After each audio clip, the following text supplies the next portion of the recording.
What is up, guys? Today we're looking at some of the best Mortis gameplay I've ever seen in my life. I had to make a comeback just to show you this by none other than Guesty in his probably what is the most anticipated debut in all of Brawl Stars esports history, I would say. As you can see, this is a game in the semi-final from the last monthly final. We have FACMM against Foot Esports.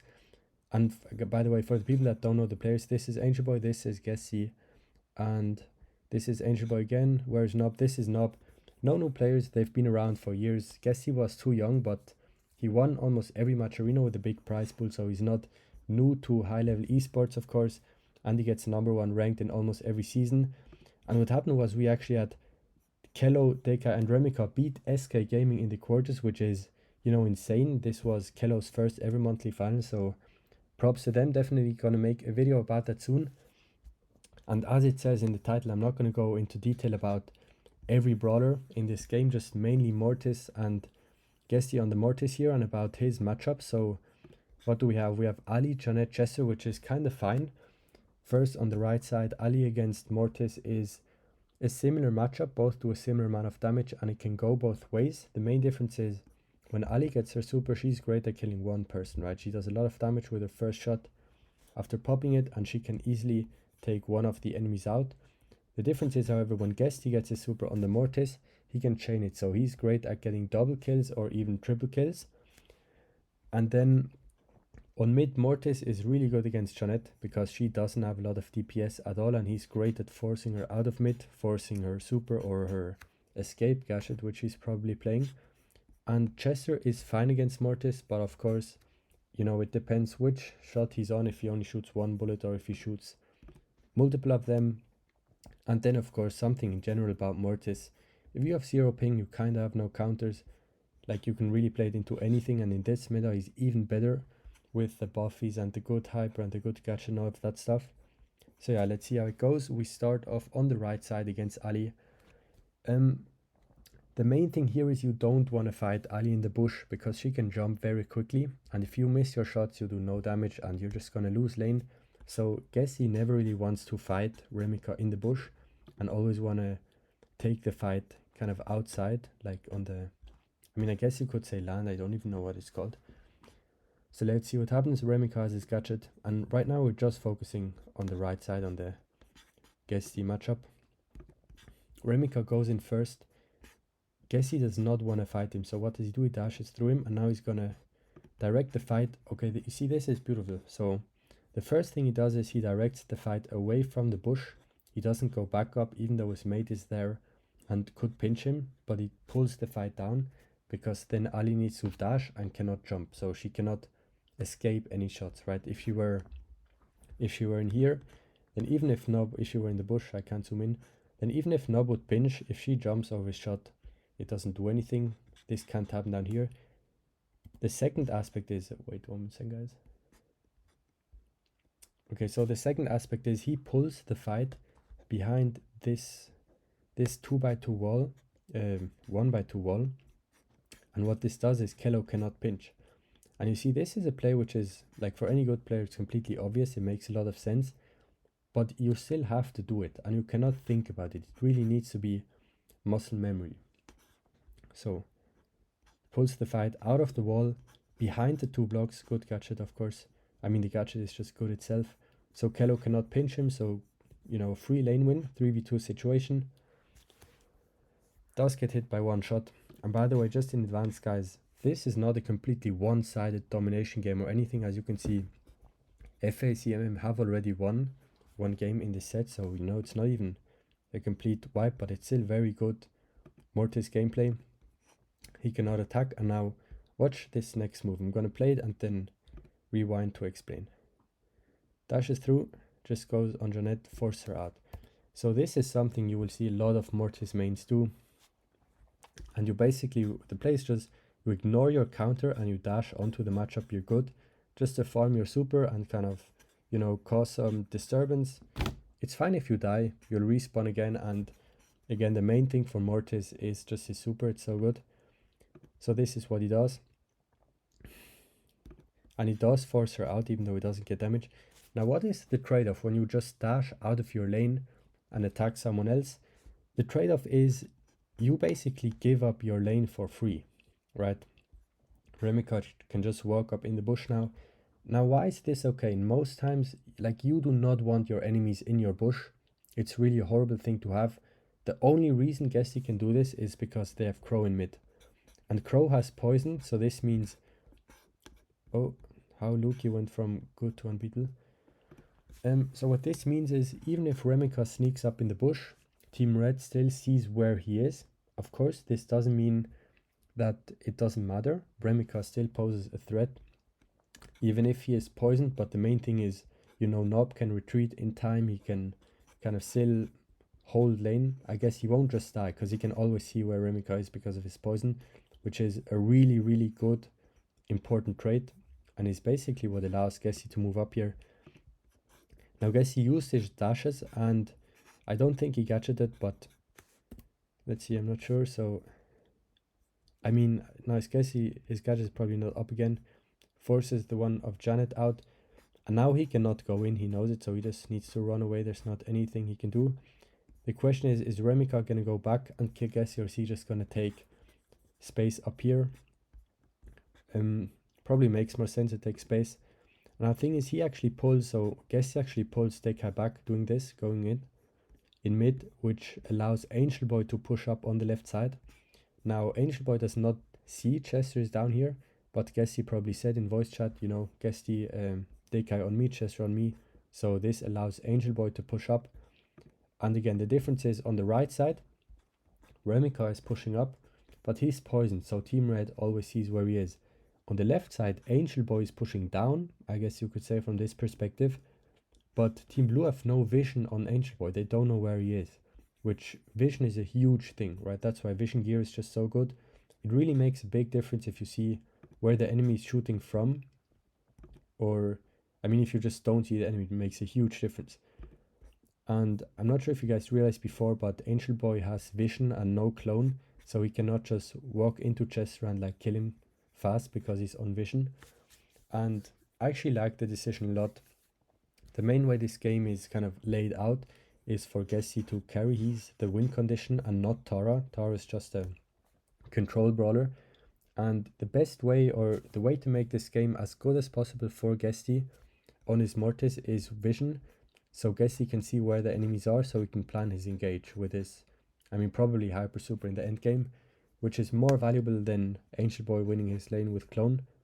And apart from that, the clones are only good against Chester, they're not good against a pinch from Janet on mid, and they're not good against Ali, of course. So yeah, and now here on the right side, we have Ali in the bush, did force Crow back. As I said, she's not gonna kill Crow right now, but Crow still needs to keep vision on her, so he does need to move back, of course. And now, here we have kind of the thing with Gessi, he could move up and help his team, which is the safer option to do, and I would say the correct thing. Or he could try to like push mid again on Janet. The risk is he doesn't know where Chester is. Like Chester could kind of pinch him out, or if Kello has good movement and moves left, then he will die mid. So, I mean, the safest option is just for Gessi now to go back and kill Ali. And Ali, okay, she actually does get the kill on Crow. And this is what I was kind of trying to say. Even though it's not a completely one-sided game, you know, Team Blue already won a game. And a lot of unfortunate things happen, right? This is not ideal that Crow dies. And I think Remika is not even going to die here. He still has 700 HP. But the thing is, Gessi still always takes the next best decision. And that's kind of the important thing. It doesn't matter if you do small mistakes, but if you always take the best decision, you're still going to win in the long run, which is by far the most important thing. So now we have a 2v3 situation here. However, Ali is low, of course, so she can't do that much. And now this is what I mean. Instead of Gessi going back kind of and killing Ali, which is one shot and could potentially jump away, would still die to a pinch, however, and if somehow she doesn't die to a pinch, then Crow will kill her when he respawns. He goes in for Janet. And now the difference to like the situation 10 seconds earlier, I don't know how good my Wi-Fi is, or let's say 5 seconds earlier, is here he doesn't really know where Chester is. There is a chance that Chester could pinch him in mid if Gessi were to dash in mid and try to attack Janet. 5 seconds later, this is not the case. He clearly sees Chester's on the left side, out of range, so he can just go in on Jeanette. Again, the damage Jeanette does, really, it's not a lot, right? Definitely not a lot to kill him. And he gets his super back, and he gets space in mid and forces her gadget out again. And again, there's no chance of Guesty dying because Chester is too far away to help. So he goes and gets 2 shots, get his super. Angel Boy actually forced in a bad spot. Again, not having the clones does mean he can get pushed more by Chester as long as he doesn't have his super. And Remika doesn't die, so Remika actually hits him as well. And this is a big interaction here. If Angel Boy dies, Remika might be able to escape, and they have really good kind of control on the map, and they have a lot of gems. It's going to be like, I mean, if they get 2 more, it's going to be 6-1. If they get this one up here, it's going to be 7-1. So really good position for Team Blue. So let's see. Angel Boy does get the kill, which is really important. Another thing is, it's either it was 7-2, or now if Team Red gets these 2 gems, it's gonna be 4-2, right? So it's always like, I mean, it's kind of the same. I mean, I don't know what the principle is called, but you know, if Tensa has 2 worlds wins and Luki has 1, then if Luki wins the next, it's 2-2. If Tensa wins the next, it's 3-1. So like the difference between them is doubled. I mean, it makes sense, of course, but it's very important. Like, still have to think about it. So now Guesty knows Chester's here. Again, this is not a fight Guesty wants to take. Another thing about him, he knows which fights to take very well, like better than most pros, which is, I mean, there's a lot of things he knows better than most pros, which is why he's such a good player. And this is not Glaze, by the way. They won monthly finals, so, you know, they had to do something really, really good. So as soon as he sees Chester, he's just gonna dash away. And now a trained eye, the first thing you see here is, again, you see these 2 blue guys. You see Kello at the bottom and Deka in mid, and you see he has a super. So, you know, even though Chester has a lot of damage, he has his 2 big shots lined up now, it's still not enough to kill a Mortis with a super and a gadget. So yeah, he's actually forced to use his big shot to scan, which again, this is like muscle memory. Dekai didn't think, yeah, I have to scan now. You just do it automatically. But this is very important, because even if he was to wait until he saw Guesty in close range, which you might think, yeah, you know, you can easily kill Guesty in close range with Chester with your 2 big shots. The point is, Guesty would chain his super onto Jeanette down here, and he would still get the trade. Right, Mortis would still be a bigger threat, and he would actually win the interaction. So good scan there by Chester. Team Red have full control of the map at the moment, and it's 4-2 gems, so not looking great for Team Blue. However, anything can happen, of course. And yeah, if something is gonna happen, the main engage has to be Remika, because he's the assassin. Chester does have a good hypercharge, but more generally mid, we have 2 brawlers with great escape, so, you know, if anything happens, they can escape. Crow can jump back, Jeanette can jump back with her gadget and fly away. And now let's focus on Guesty again. I'll play the clip and then talk about it afterwards.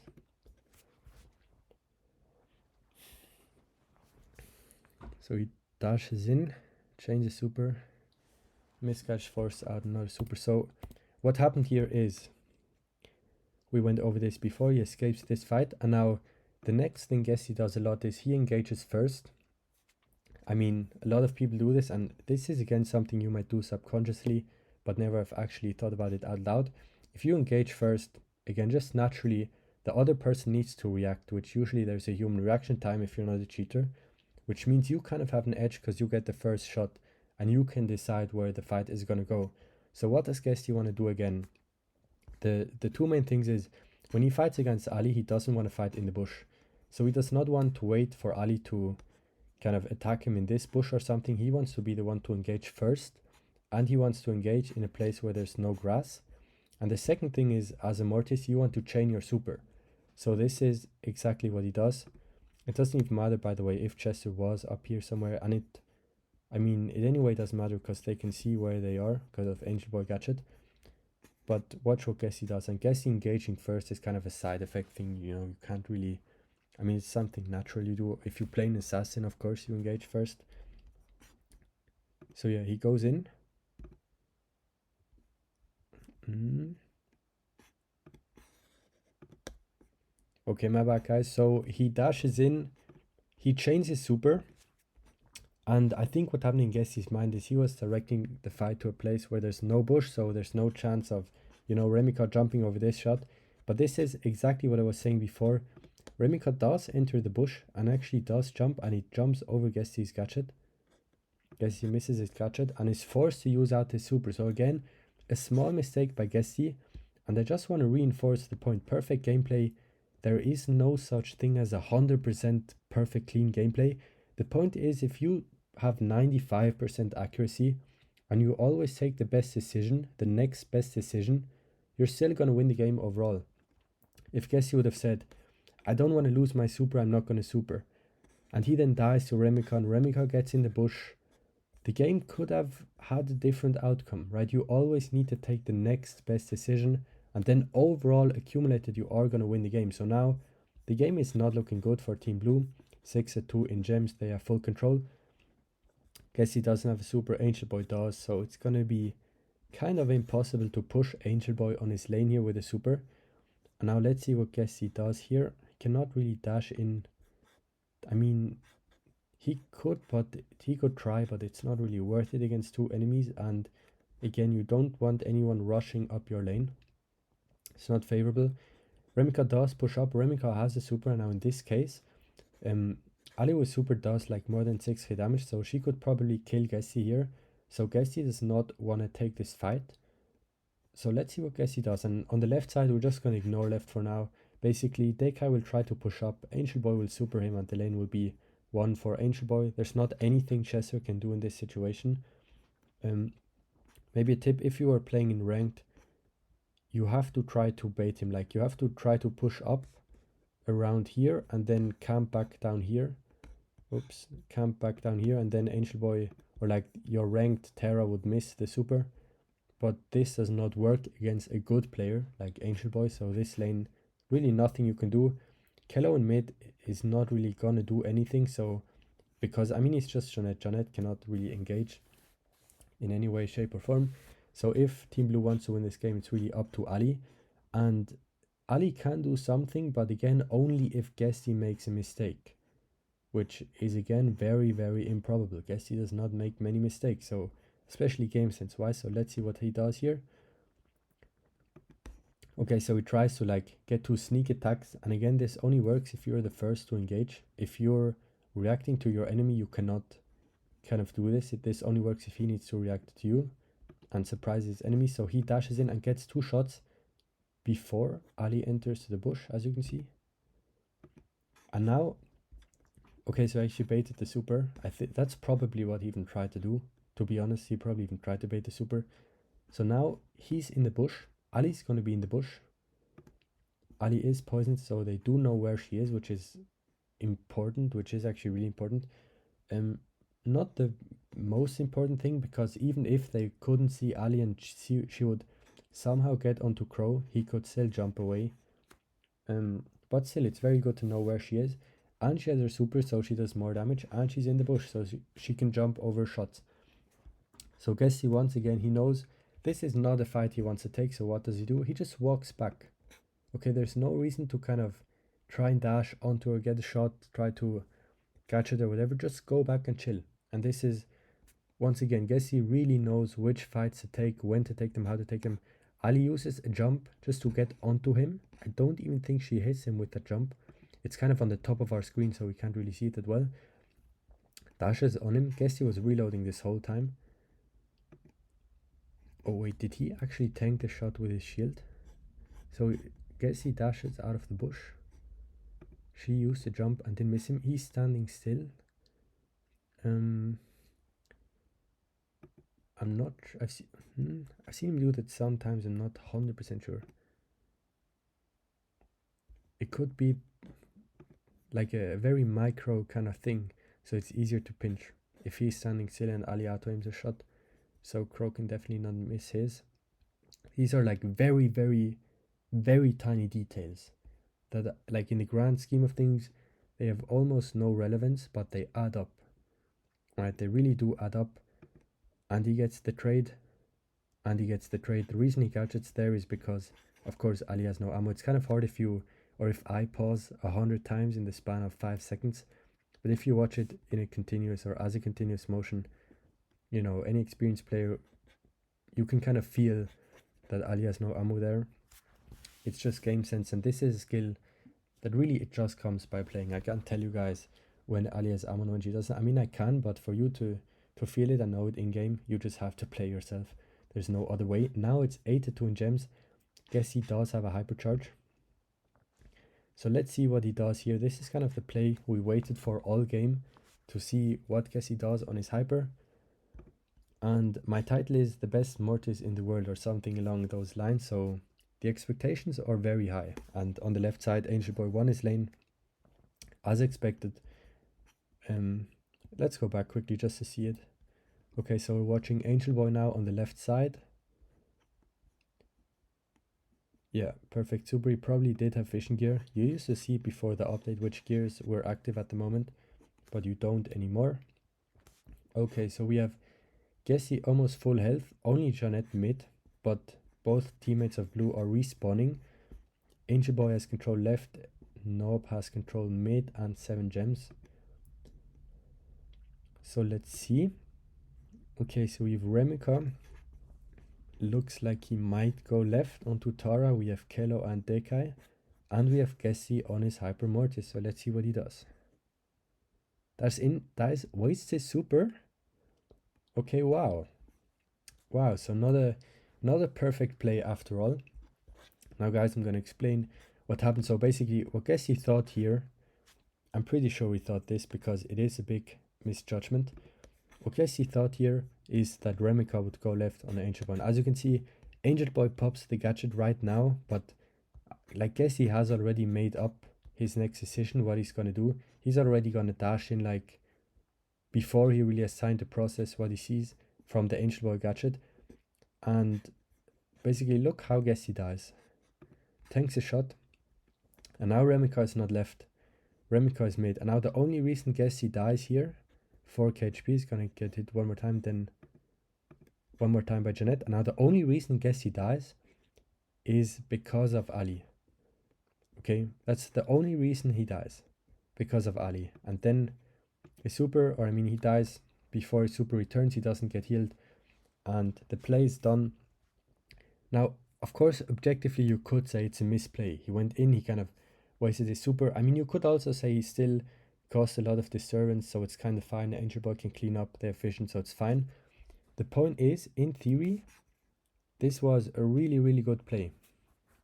Because if Remika was not there, and this is really good by Remika, right? This is really good by Remika, because most allies, you know, would have used kind of the opportunity and tried to push Angel Boy left, and would have thought, you know, my mates in the 2v1 are completely fine against Mortis with no super yet.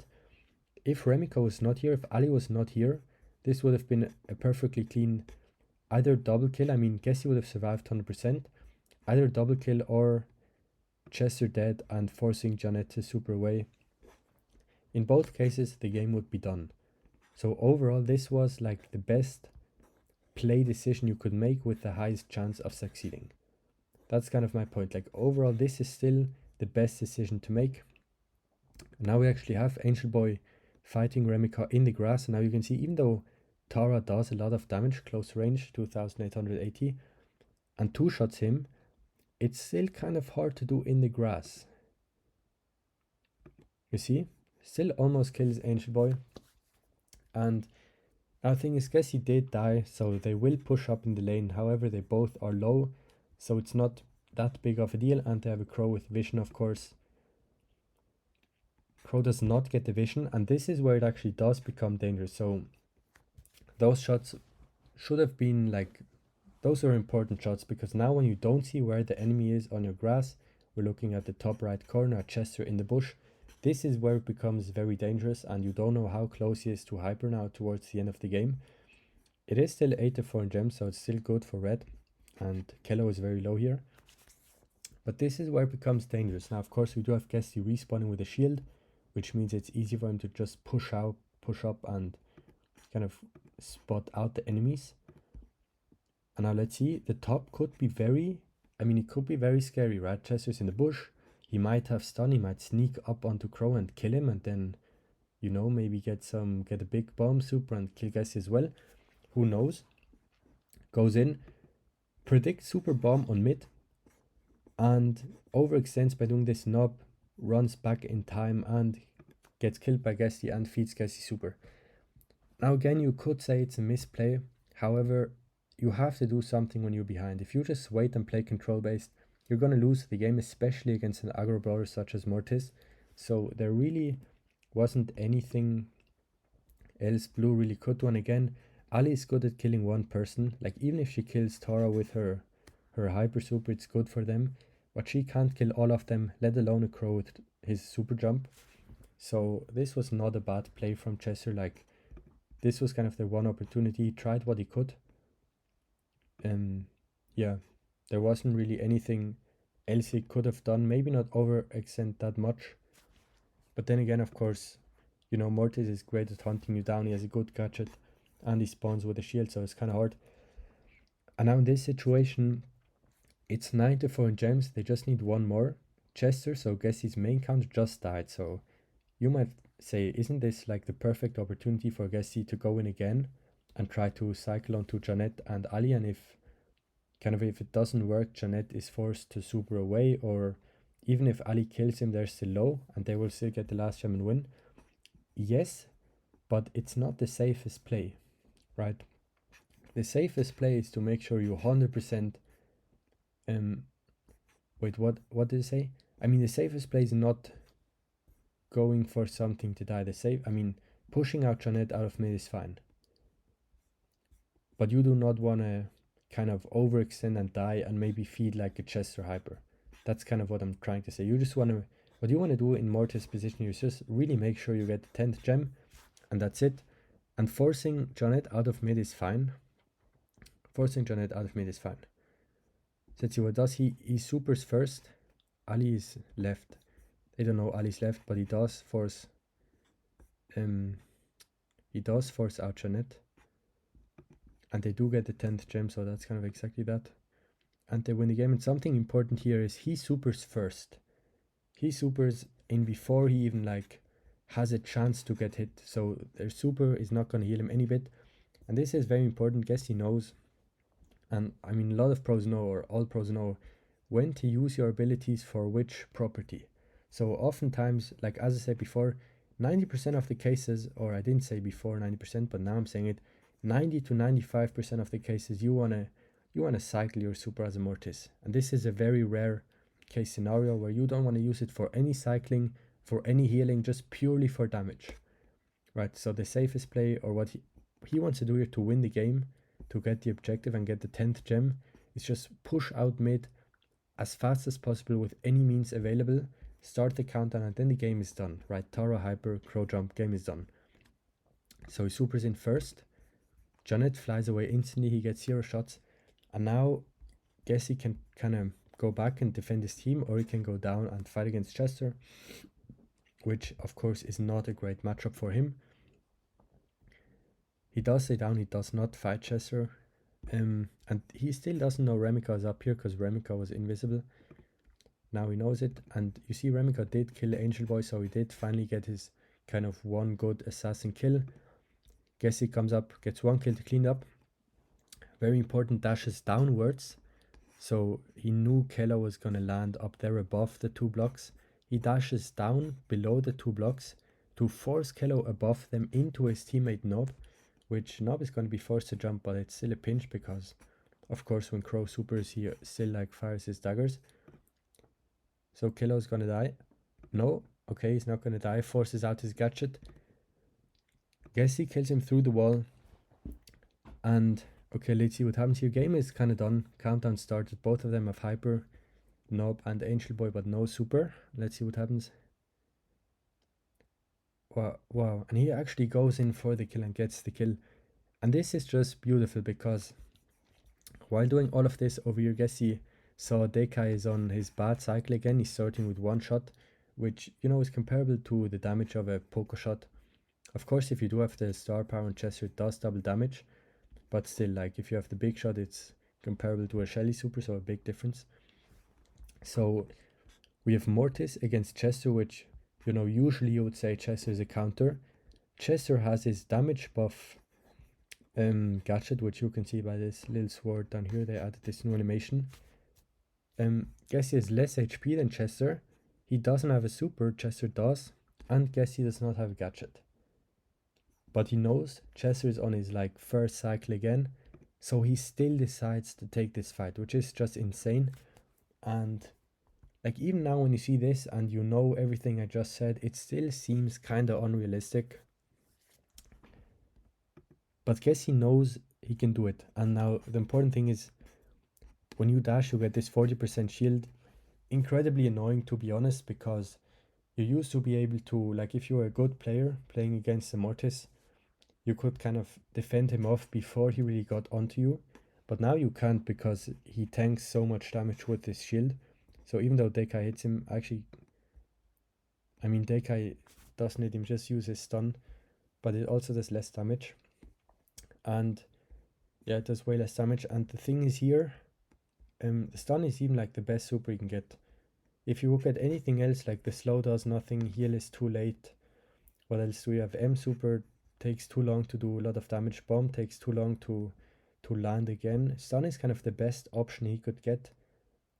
And he still has his damage buff active. And guess he still gets the trade.